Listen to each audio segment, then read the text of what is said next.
Welcome everybody to the first talk this morning. We're going to give a talk about custom-tailored chatbots made by Accso. And we would first like to start with introducing ourselves. My name is Alina. I'm a software engineer at Accso. I've been working here for 6 years now. Yes, and I'm a member of the machine learning community. 1 second. Sorry. My name is Patrick Klaus. I've been working here for about 6 months. Before that, I did my master's thesis here in event-driven architecture. And for about 2 months, I tried to get into RAG and how to implement RAG applications. Okay, what are we going to talk about today?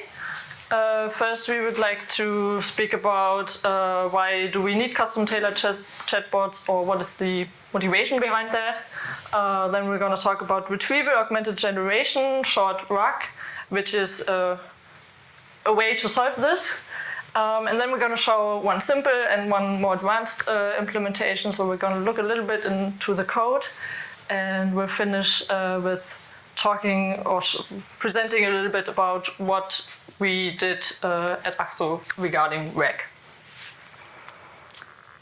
So why do we need custom-tailored chatbots, or why is there some need for this? It all started with ChatGPT, or with the release of ChatGPT. Everybody was quite surprised or amazed what is possible, how natural the answers feel, and everybody was quite hyped. After the hype curve kind of flattened a little bit, people started to think about, okay, what can I really do within maybe my company in order to create value and improve my working life, so to say. And this is where the thoughts came up. Okay, how amazing could it be if I can chat with my own company knowledge or data and just write a question into a real chat window, and I get the answer from the company knowledge base, so to say. And this is where we start our little journey. We start with Robin. Robin works as a salesperson and sometimes misses in-depth knowledge about specific technical topics. So she might ask, what is AI and what kind of projects are we doing with AI? On the other hand, Robin is also new at the company, so she just started. And as every new colleague, she has a lot of questions regarding some processes and how to do what. So another question might be, how do I handle my travel expenses? Both of these questions might be hard to it might be hard for her to find the correct answer in a quick way. So it might need some time to really know how to do things.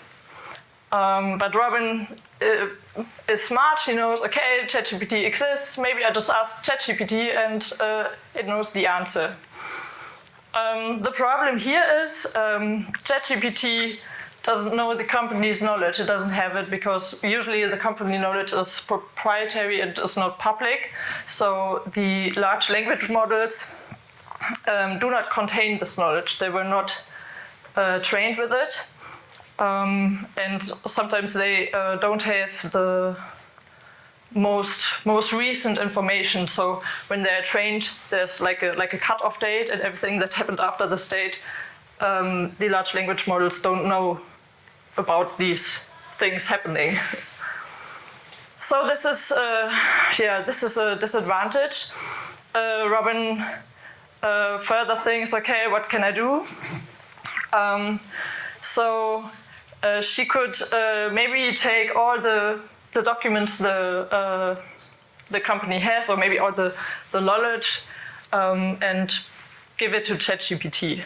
So in a very unrealistic way, maybe there's only one document where all the Confluence articles are pasted together in one big giant PDF, and Robin pastes this the document into the ChatGPT window and asks the question together with that.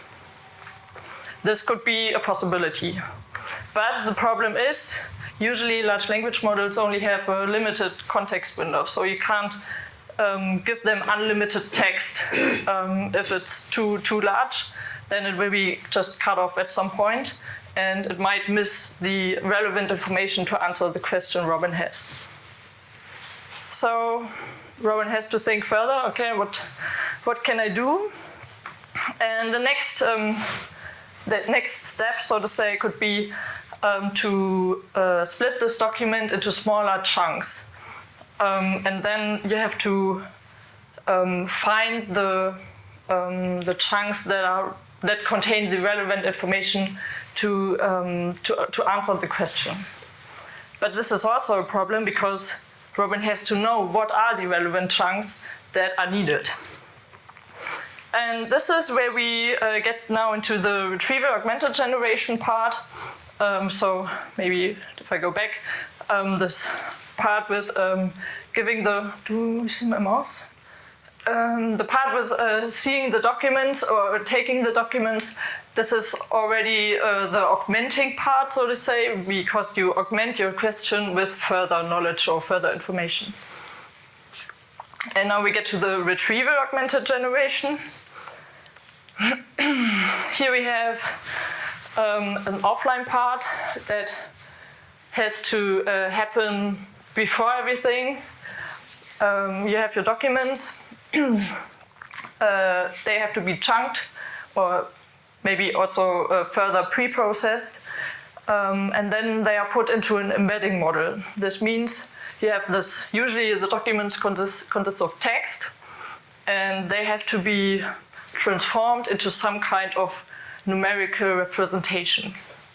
And this is what an embedding model does. It takes this whole text and generates one vector from it.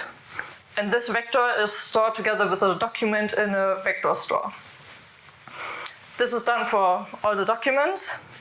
And then when a user comes, so for example Robin, and has a question, this question is also put into the embedding model. So there's also a vector created for the question. And then this vector is also given to the vector store to find the most similar documents to the question. And this is where you retrieve then the chunks that are possibly most similar to your question and contain the information to answer your question. So then you have the documents here in the upper right corner, and then the question. They both go into the are passed to the large language model, and then it can extract the relevant information and answer the question to the user. Okay, now we get to the demo of the simple RAG.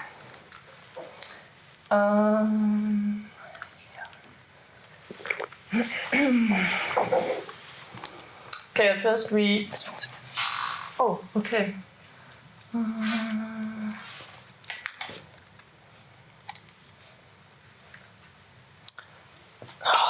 die haben das so eingestellt, dass das. Ich beende einfach die Präsentation. Wo ist der Techniker? Nö, das passt. Ah, okay. Never mind. Yes, okay. So usually, like you have this in every part, you have to do some setting up and installing of packages to do. Then just for reference, we have the architecture here again. And then we prepare our embedding model. Do we see my mouse? Ah, okay. So for this case, we just chose the embedding model from OpenAI. Then we prepare the LLM, so we go prepare this part.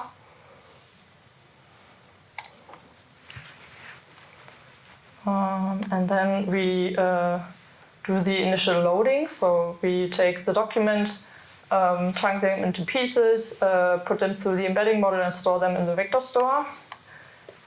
This is done here. We decided for the demo that we just take a very boring looking paper from the EU Commission. The only color is, I think, the European flag here.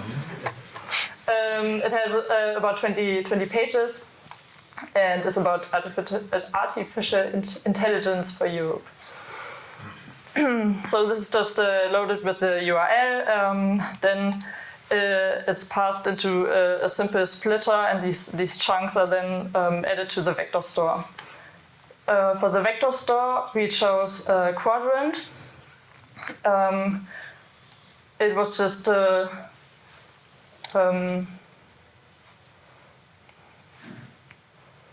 was heißt willkürlich? Random. Thank you. It was just an arbitrary choice. You can choose any vector store. Quadrant is quite easy to use for demos because you get 1 GB of free storage. So it's just simple for us now.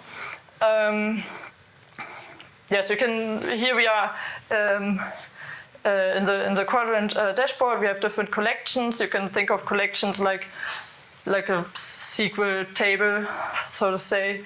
And then when you go into one collection, you can see the different in quadrant. They are called points, like a row in a SQL table. And here you can actually see what is the text. So it could be splitted just in the middle of the sentence. Yes, so that's our vector database. Here in the code, the vector store also knows about the embedding model we are using. This is important later because the vector store is also used as a retriever. So it takes the question, embeds it, and finds then the most similar documents. What we also need is a prompt template. This is just a common approach. We have a quite short one. You are an assistant for question answering tasks. Use the following pieces of retrieved context to answer the question. If you don't know the answer, just say that you don't know and keep your answer concise so we don't have a large block of text as the answer. Then here we have the placeholders for the actual question of the user and the context which is retrieved from the vector store. Yes, this is some helper method, and then this is the part where we actually put everything together. So we take the question. It's just passed through the retriever. Then so it is embedded. Then it is passed through the retriever. You get the context. Both of the question and the context are passed into the prompt template, which is then passed to the large language model, and the result will be outputted as a string. So let's just send some questions. We can start with a simple one. What is AI? So you can just ask now questions by calling the invoke method. This is the answer. It has here some part with systems that display intelligent behavior by analyzing the environment.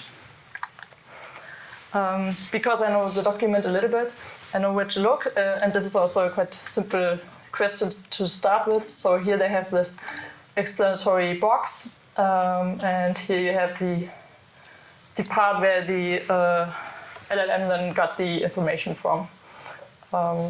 So it's quite similar.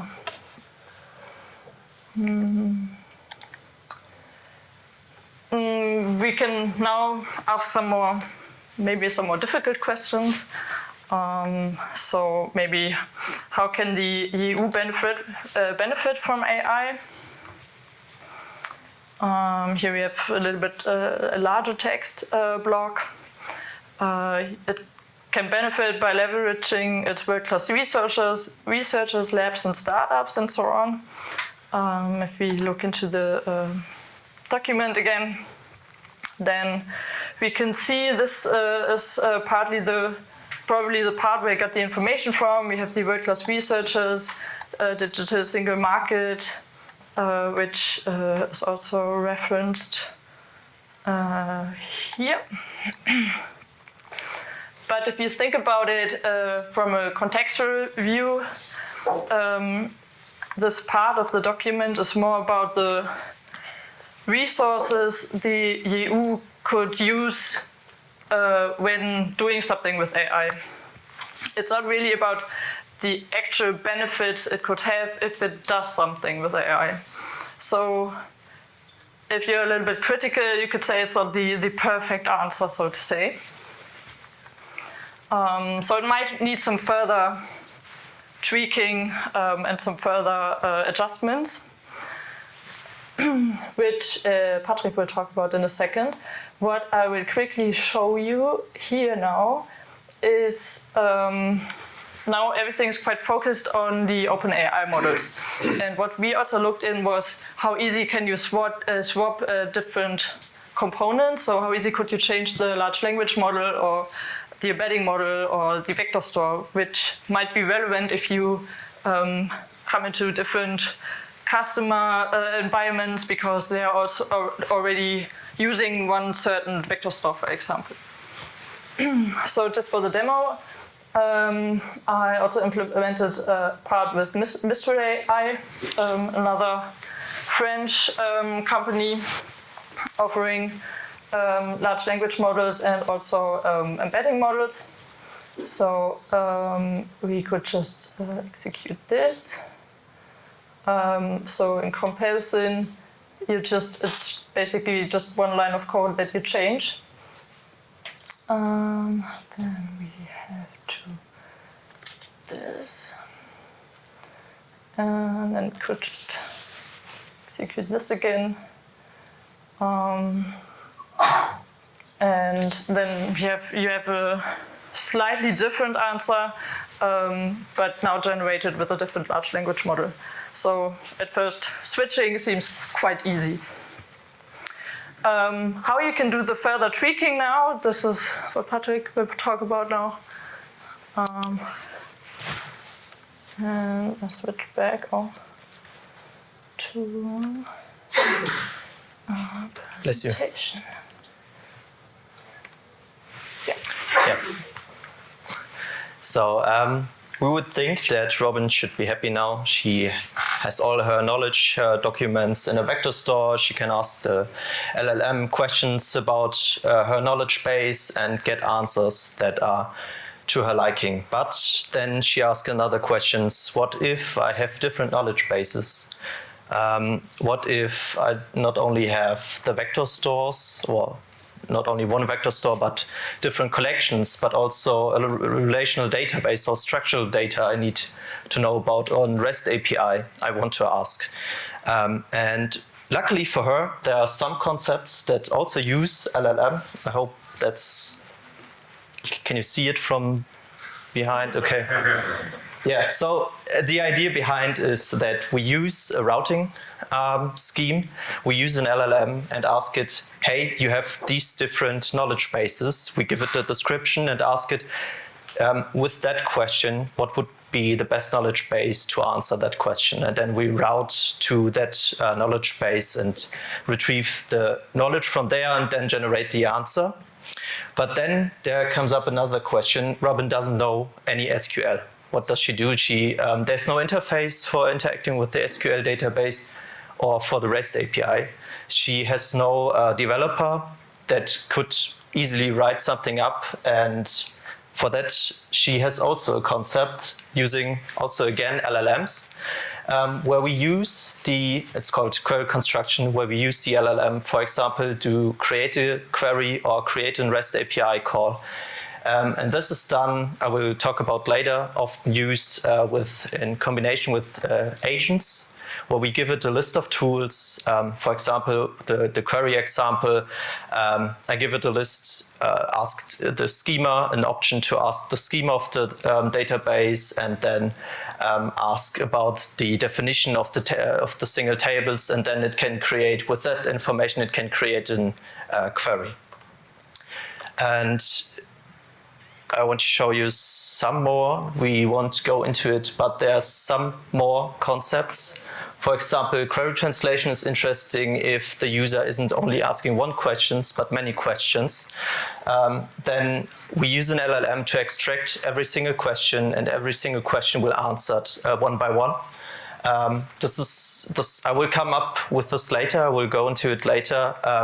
And show you an example where this might be interesting, an interesting solution. And also at the end, we can use RAG to determine if the answer it created is really what the question was about. So is it really a satisfying answer to the question? And if not, maybe I try to retrieve other documents, or I loop back again and rewrite my question and then start the whole process again. So there are many, many more concepts, and there will be many, many more concepts coming. Yeah. So now I want to go into the demo.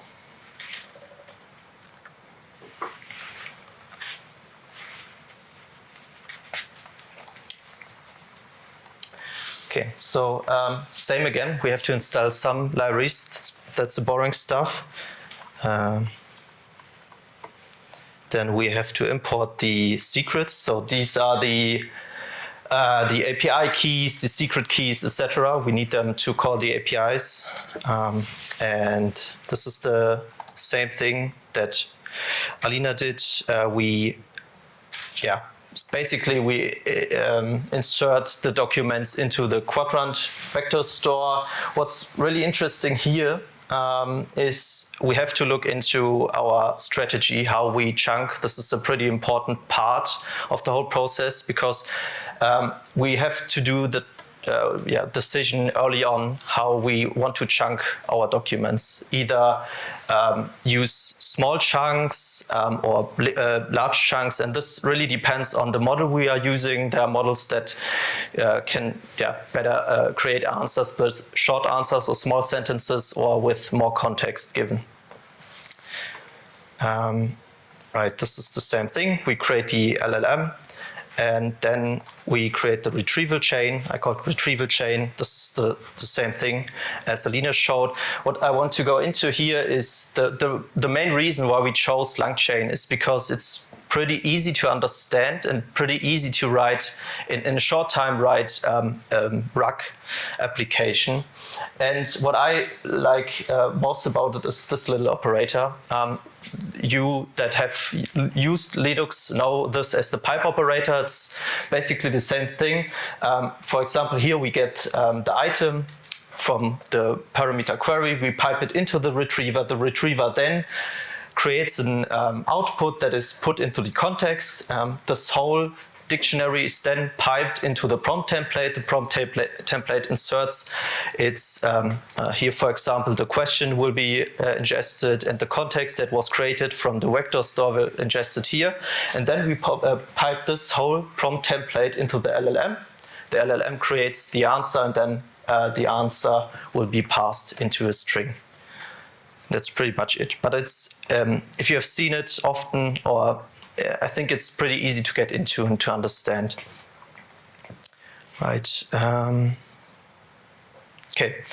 Now we get to one big important part, especially if you are working with non-deterministic applications, and that is the tracing or the monitoring of the whole thing. Here we will use LangFuse. I will go into LangFuse later, but every DevOps or every developer that has worked on a big application will tell you that it's pretty important to look at your traces, look at your logs, and see if the changes that you made are for the better or for the worse. And this is it's more important for LLMs, because you don't really know, or you can't really control what the answers will be to an extent, but the same question will not always result in the same response. So it's pretty important to trace the whole process. And now we get to our advanced rec example. Here we will use an SQLite database. We will fill it with, it's a pretty simple example, so nothing special, but it gets the point over. And here we will insert it with users, with persons that have a first name, last name, age, the position they have, some of their skills, and a resume. And these resumes are all created from ChatGPT, so I didn't do it myself. And after we insert it, we confirm that the insertion worked. Hopefully it did, yes. And then here comes the cool part. This is where we use agents to create our SQL queries. And for that, I want to show you okay, never mind. I will update this document with a nice image. I didn't get it into this Colab, but how an agent works is that it has a list of tools. In the SQL example, it has a tool for look into the schema, look into the how does the table look, and then it reasons with the results it gets from these actions it produces, and then can reason what the next step should be or what the next function call should be. We will see this here. We give the creation is pretty easy. We just give it the LLM, the database it will use, and then we make it verbose so we can see what's happening exactly. So I ask it which person can help me with the kernel development. It should result in Marie, because she's a kernel developer, or she has a skill for a kernel developer. So let's see what will happen. And let me scroll down. So first, it will ask SQL DB schema. So that's the first thing it should do, or better yet, it will list the tables that are already available. So the only table that is available is person, and after that, it can look into the schema. It knows, okay, the most interesting table for me to answer this question will be person, so I will look into the schema of person, and it will get this result. And with that, it can create a query, which is that one, and it will execute, or better yet, invoke this query and get to this result. And with that result, it will produce this output. Now, my first question was, what if I ask it to delete something? What if I use it in a production environment and some user, we all know some users will do it, ask to delete or to prevent, to get around the restrictions of the instruction used. So what do you guys think will happen if I ask it to delete me? That's a question. Does not execute. Yeah, correct. Fuck. Yeah, sorry. Yeah, it's written there, but yeah. So the reason for that, it won't execute it. That's right. But that's only because it's in the instruction itself. So I will go into the traces now.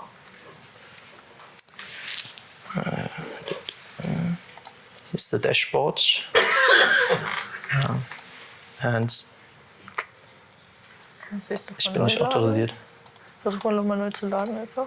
Ja, muss ich mich anmelden.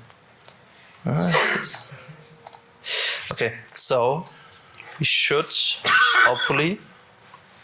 Nope.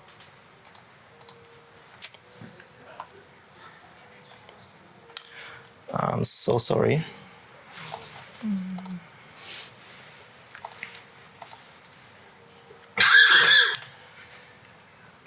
Okay. Yeah, maybe we. Nee, it's the wrong one. It's the wrong one. Ehrlich Log jetzt? mal doch mal aus.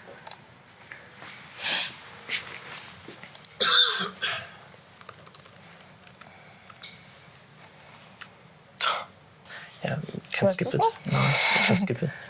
It's okay. Yeah. Okay, what you will hopefully see. Perfect. Okay. The perks of a live demo. Yeah, so here's an interesting part where we why we should use length views is we can see in one place every request we did, how long was the latency, what was our token usage, and most importantly, what was the cost of every request we did. And here we should see, this is our trace we did early on, and here's the input: delete any person named Klaus. And it looks pretty complicated, but this is all langchain stuff that is done in the background. The interesting part is here, sorry, and no, and we can see the instruction that is used.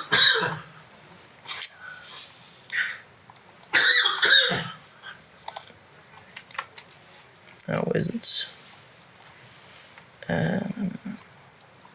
Da? Nee, es ist nicht da. Ich gucke da. So, okay. Anyways, I don't find it now. What? Oh. No. What I'm looking for is there should be the instructions for which the LLM used, and in these instructions it is told that don't use insert, delete, etc. But what I want to talk about is that you shouldn't really trust in these instructions. So please, if you give them any possible actions to do or any rights to do anything, treat it as a child. So it could always destroy something. So give it as less rights as possible, so it can't harm the system. Okay, so now let's get to the routing part. This here is the instruction for a router. It's pretty simple. It will get a query, and with that it will also get the routes. The routes are here. They have a name and a description, and I just tell it, you have these routes with the names of the knowledge bases. Please choose which of these of these routes you should take. Let's execute it. Right, and then here's the router chain itself. So it takes the routes. Sorry, here. It takes the routes. You can see it here. And with these routes, it will pass it into a string concatenation, and then use these string concatenation to do prompt to insert it into the prompt, and the prompt into the LLM, and then into the string output parser. And from there, we create the advanced RUG chain. And this is pretty much our whole new chain, our whole new advanced chain. That is, we get the query, then we pass it to our router chain. Our router chain now will choose if either to use the SQL database or the vector store. And after that, it will run or pipe the result into a Lambda function. And the Lambda function simply uses the searches for the routing option inside of the array, this array. And if it can't find anything, so the LLM is instructed, if it can't answer the question with any of the knowledge bases, just default to this answer. God.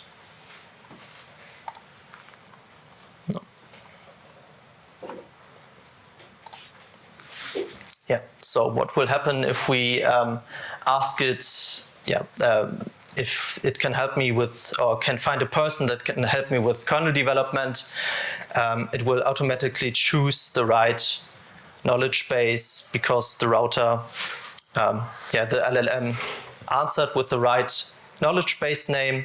And if I ask to tell me something about AI, it will also choose the vector store to produce the right knowledge. And what happens if I ask something that it can't know about or doesn't know about? Hopefully it will answer with the default answer. And yeah, that's right. It did answer with the default answer. And also what will happen, this is something I hinted on before, what will happen if I ask two questions? So one question should be answered by one knowledge base and the other by the other knowledge base. haven't tried that one. What will it be? Okay, it shows, I think it shows the first, it will choose the first answer or the first question and will ignore the second one. You can see it, yeah, here. It also tells us that it can't answer the second question because it chose the first knowledge base and then cannot answer, based on these informations, cannot answer the second question. So this would be where we could use LLMs to extract the questions into single questions. So for example, we run these in parallel. We use an LLM to extract 2 questions and then run this advanced RAG in parallel with either question and then get the answers for every single question and then combine these answers and maybe generate a new answer, a combined answer that is in context. And yeah, that's it. That's it for the demo.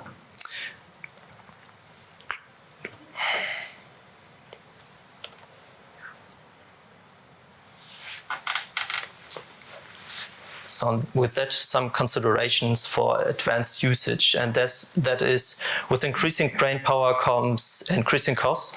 As we have seen, every request to OpenAI costs money, and if we use these concepts like query construction, routing, and so on, we will increase the costs significantly. We can reduce it by maybe using a smaller model for simple tasks like routing, or host these models on our own servers. This could reduce it, or maybe use other strategies. For example, for routing, it would be a nice idea to use the vector store itself. For example, have a collection of description of our knowledge bases and use the vector store to embed the question and then ask, okay, this question can be best answered by this or that knowledge base. This would reduce the cost and reduce the usage of LLMs. And also it would increase runtime. So we have seen it takes about 3 seconds or 2 seconds for the LLM to answer. Depends on the size of the context window used, but if we use more and more LLMs or generation parts by the LLM, it will increase the time. So to prevent that, we could either try to use the index, the vector store, or maybe try to run as much as possible in parallel. And then there's an increase in complexity. That is because for us, the LLMs we will use in the end is a black box for us, and every change is sometimes unpredictable because one instruction might result in completely other results than the other instruction, and it's hard. It gets even harder if we increase the usage of LLMs to really predict what will be the final result. And this might be the wrong starting sentence. With great power comes great responsibility, but this hints at the point where if we give it tools, the agents tools, we have to restrict it so it can't really hurt our production environment, can hurt our data. Yeah, okay. Sorry for that. And at the end, I want to talk about, this is the end right now, I want to talk about what we did in the time at Accso. We created a wiki, so you're all welcome to update the wiki because it's mostly in progress, as I have started in a project and have not really had much time to work on it. We made an overview about advanced techniques that can be used to create a RAG. For example, we created a wiki page that goes into detail about chunking, the possibilities, the drawbacks, etc. What are the considerations? Also embedding RAG a big part was the RAG evaluation, the frameworks that we used. And for the model, the first application that I've written was in Haystack. That's also a pretty cool framework, but we chose LangChain for this presentation because it's easier to understand and the community is bigger. There are more tutorials. It's easier to get into. But Haystack has a more modular concept where you can, for example, use a YAML file to build your RAG pipeline and don't have to really implement it in Python. And yeah, that's the end of our presentation. Thank you very much.